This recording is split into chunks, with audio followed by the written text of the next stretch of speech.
Asking and answering questions is a hallmark of the classroom environment. Instructors ask questions and students answer them.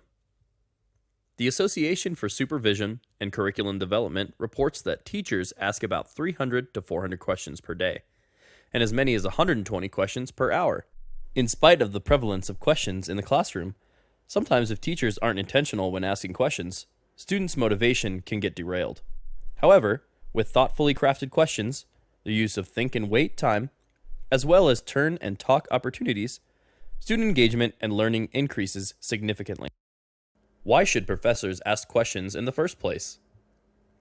Two researchers from Indiana University, Joan Middendorf and Alan Kalish, are credited with bringing to light the ineffectiveness of the traditional lecture format of college classrooms in 1996. In their work as teaching consultants, they noticed a consistent pattern of students' attention lapse during college lecture classes. They looked to cognitive science and research to try and explain this phenomenon. What they found is that the brain does not record information like a video recorder. Instead, it breaks down new information into meaningful chunks, and then stores those chunks of learning into existing schema, or categories of understanding, often called cognitive load theory.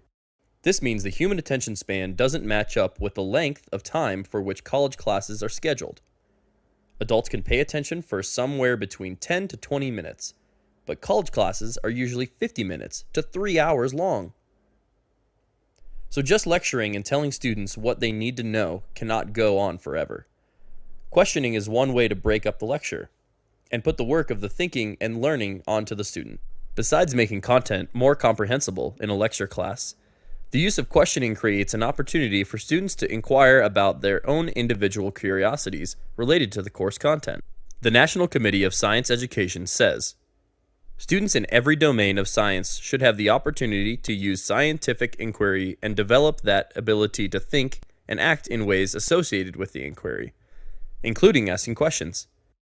We help students cultivate an inquiry stance by asking our own authentic questions about the topic we are covering in class. This inspires curiosity, interest, and motivation in your learners. Along with injecting thinking opportunities into the lecture and inspiring inquiry, asking the right question promotes the use of disciplinary language and ways of thinking and working that are valued in your field of study.